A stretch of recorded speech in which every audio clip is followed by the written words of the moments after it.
Who is going to pick a fight with you? Are you seriously thinking that our great scientists developed strategic weapons, unmatched anywhere in the world, so that we would what? Fight you? You might as well say we're going to fight with sticks. Sticks and shovels. What we are doing with the Ukrainians is a surgical operation, but we won't spare you. Russia is ramping up threats to Europe again and again. On Russian TV, the narrative is clear. Europe and Kyiv caused the war. And the Russian dictator went even further, cynically claiming that Moscow is not responsible for the death of Ukrainians. I'm Sophia, and this is Spin Snipers, where we turn Kremlin drama into quick reality checks.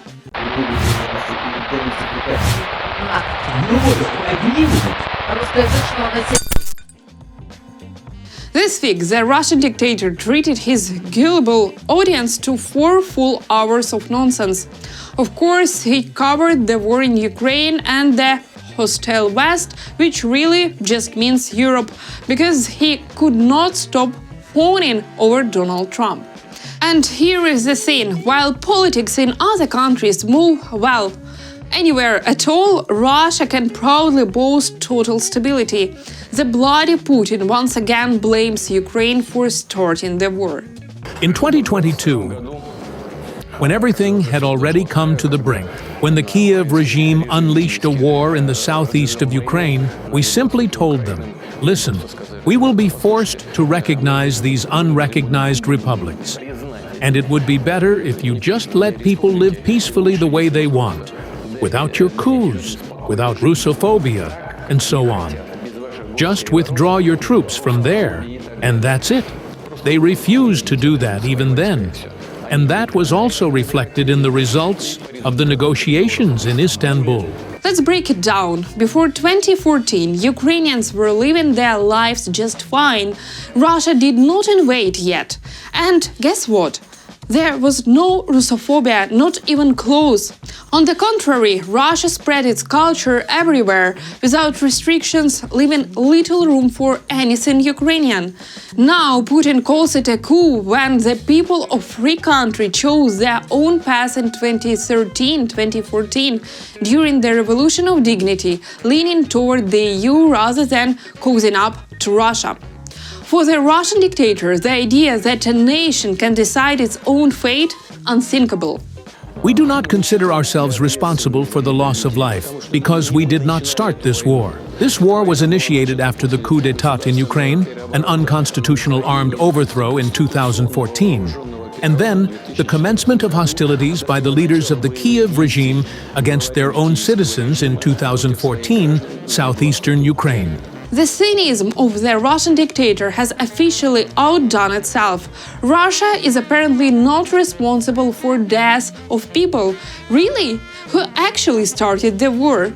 In 2014, Russia first occupied Crimea, then invaded Donbas. After repeatedly violating the Minsk agreements, they launched a full-scale war in February 2022. Tanks, missiles, drones. They attack schools, kindergartens, hospitals, basically civilians, because on the front line they cannot score any real victories.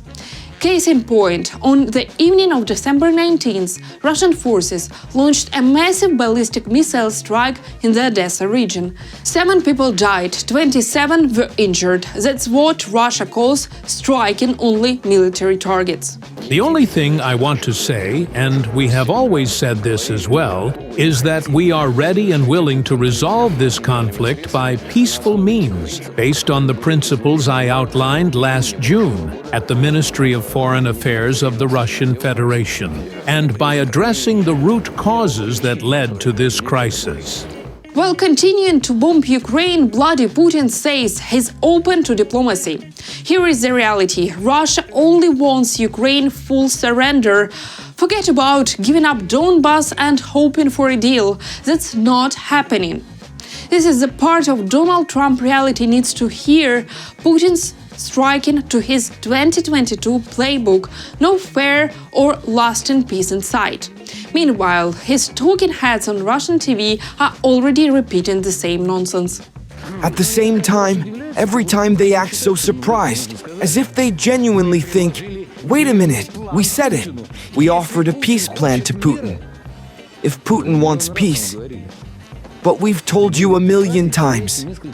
You're missing a few important words in that sentence. Peace on our terms. Do we want to end the war?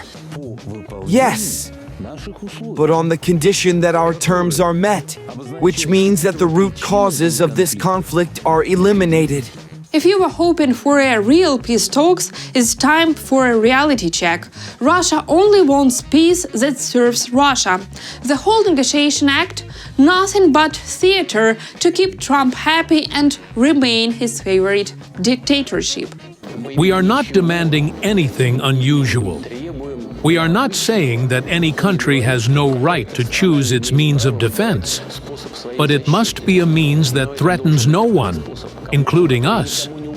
We are not demanding anything that has never been voiced before. We are simply insisting on the fulfillment of the promises and commitments made to us by our Western partners. We were deceived, and we want to achieve a situation where a reliable security system is established in Europe. So apparently Moscow was strict, but Kyiv wasn't back when Ukraine gave up its nuclear weapons in exchange for security guarantees, including guarantees from Russia itself. Right. And this whole NATO excuse that Ukraine's membership somehow caused the invasion is pure nonsense.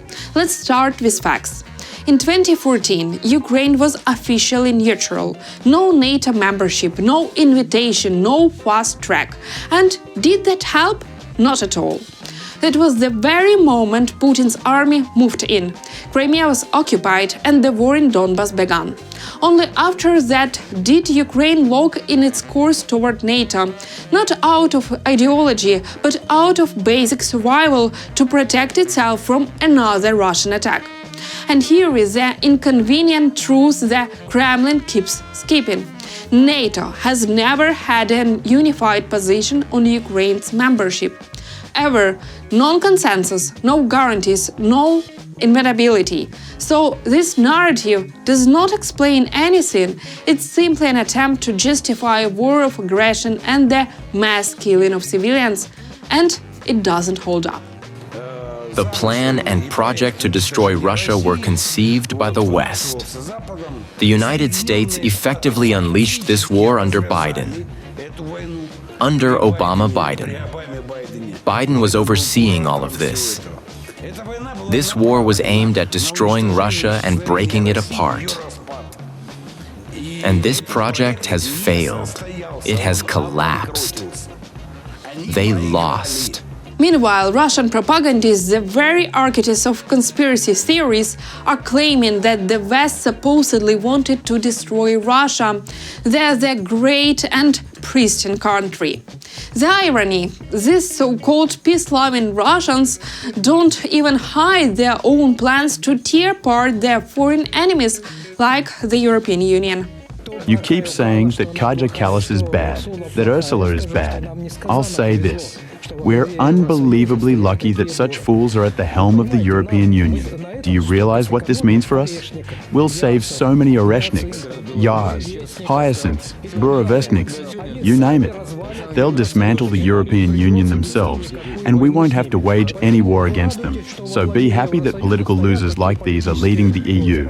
Meanwhile, Putin keeps lying, insisting he's not planning any new wars. Funny, because his talking heads tell a completely different story, constantly waving the nuclear sword in Europe's face. And let's not forget, even before 2022, Putin promised Ukraine would not face a full-scale invasion. Yet, here we are. Western intelligence warns that Russia could turn its eyes on Europe in the coming years, and apparently Putin's appetite does not stop at Ukraine. And of course, he's still lying about it. Will there be, as you put it, new special military operations? There will be no operations if you treat us with respect, if you take our interests into account, just as we have consistently tried to take yours into account. if you stop deceiving us, as you did with NATO's eastward expansion.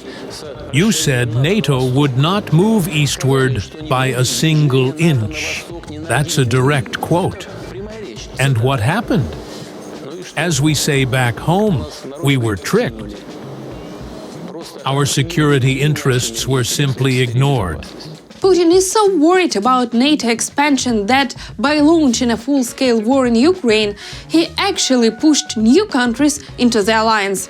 For example, in 2023, Finland officially joined NATO, doubling Russia's borders with the alliance, roughly 1,300 kilometers longer.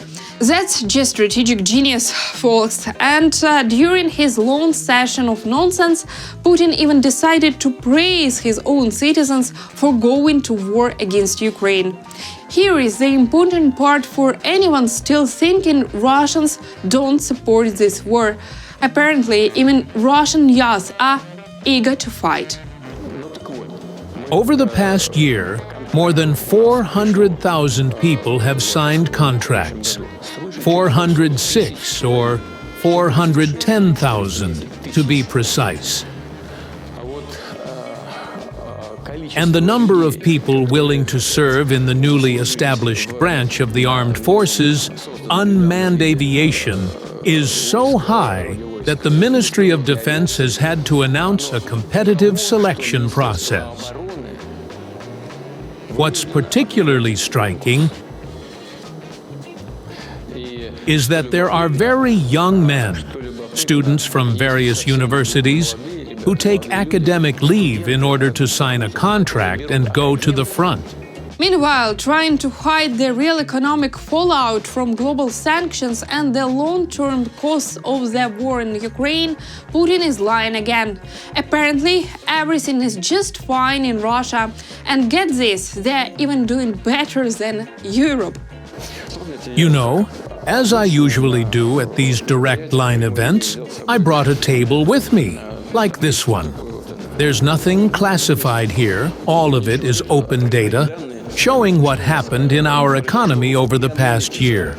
GDP growth stands at 1%. But if you look at the most recent 3-year period, which is also a perfectly valid way to calculate it, the total growth comes to 9.7%. Over the same period, growth in the Eurozone was 3.1%.